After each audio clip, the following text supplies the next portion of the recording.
Today's post is brought to you by Ozempic. I don't sweat the small stuff anymore, because I believe in karma, a fact which a friend of mine, a theoretical physicist, once challenged me on. Why does it have to be karma? He asked in his posh London accent. Why is that the word? It's just causality, Stephen. I disagreed. Causality is third-dimensional cause and effect. What goes up must come down. If I throw a tennis ball against a brick wall, it's going to bounce back at me. Causality is measurable, scientifically predictable. Karma, on the other hand, is not. Karma is an unpredictable, immeasurable interdimensional force in which the universe maintains balance. If I put $1 in a soda machine and it just takes my money and gives me nothing, at some point that dollar will come back to me. Maybe I'm walking down the street and, hey, there's $1 on the sidewalk. Maybe I go through a drive-thru and the teller says, on the house. That's karma. That's balance. You don't know when it's coming, but it's coming. Like any naturally occurring law of nature, sometimes it's violent. Sometimes it's destructive. Which brings me back to my post the other day about explosive diarrhea. You see, friends, I have a spot of the road rage. When some idiot cuts me off or does some infinitely stupid move on the road, my go-to is to bark, "I hope your asshole falls out." Now, most likely the offending motorist didn't catch that, but karma did. So me yelling, "I hope your asshole falls out," is me wishing something bad on someone. It's a prayer. Amen. My scientist friend was right in asking why it needed to be called karma. It doesn't.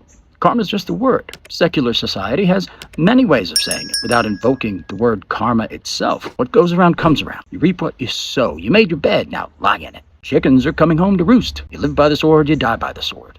And the phrase au courant, fuck thee around and findest thou out. And I have. Last year, my insurance company decided without preamble to stop my type 2 diabetes medication, Perilously. Now, this medication had been working well for years with no adverse side effects. So why cut me off? I think I now know. After 5 months of battling with the underwriters and pushing my doctor to advocate for me, I had gained 25 pounds and regularly had sustained blood sugars in the 300s and 400s. If you don't know, that's bad. After being denied Trulicity, Manjaro, and others, the insurance company finally okayed Ozempic. You've heard of Ozempic, the new weight loss wonder drug of skeletal Hollywood. And it works. Maybe too well. Ozempic works less like a medication and more like a punishment.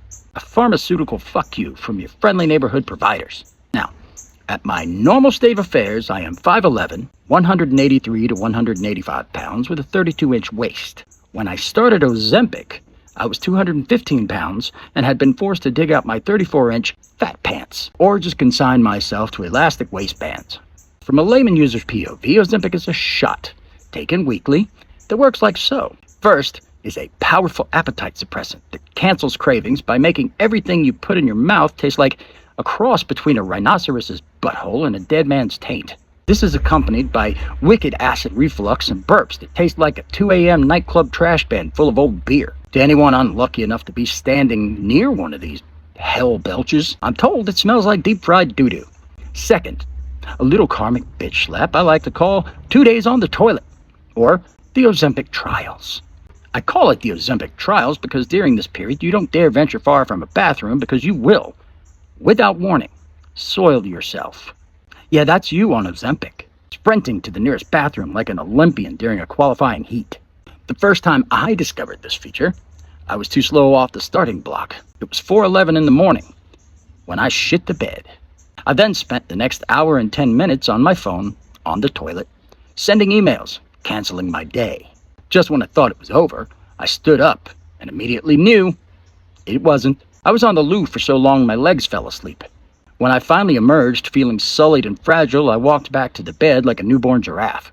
My wife, God bless her, had already stripped the sheets, even the mattress protector, and disinfected everything. The sheets were now double-bagged in the outside bin for the trash man. Those were my good sheets, the high thread count ones that I had splurged on for our anniversary. Damn it. Having to spend 2 days on the shitter every week was maddening, especially since I wasn't eating anything.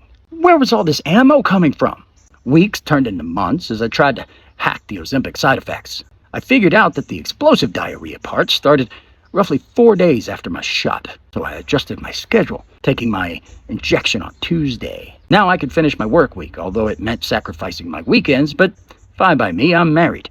My weekends are spent on honeydew lists and the Mrs. projects anyway. Being infirm is an easier play than pretending to be useless and inept. Problem solved, right? I took my shot on a Tuesday. On Wednesday morning, while driving home from delivering my daughter to school, an emergency stop, and me tear-assing through a small restaurant to make a hurried toilet paper nest on a sketchy potty. Well, that happened. Back to the drawing board, I discovered that the pattern became instantly unpredictable. So I tried instead to stop the whole thing in its tracks. With peanut butter. That ought to gum up the works. I mused at my own brilliance. I quickly learned that I could spoon my way to an 800 blood glucose level, but day 1 was still a wash. I did manage to stem the slaughter in day 2 and be right again by sundown. I finally decided that I didn't have to live like this, and I stopped the Ozempic cold turkey. But I think the Ozempic knew. I spent the next 6 days feeling like I'd been punched in the gut, burping acid into my gullet from the bowels of hell itself. The one silver lining was that my wife could no longer hold her period cramps over me. Ozempic had unleashed malicious equity. That was until she returned from her doctor's appointment with a brand new prescription for, you guessed it, Ozempic. God damn it, I can't have anything. Motherfucker. The denouement of this tale is not that I defeated Ozempic. Oh no, the battle rages on. However, one thing has changed. When someone cuts me off in traffic now, I yell, "I hope you win the lottery!"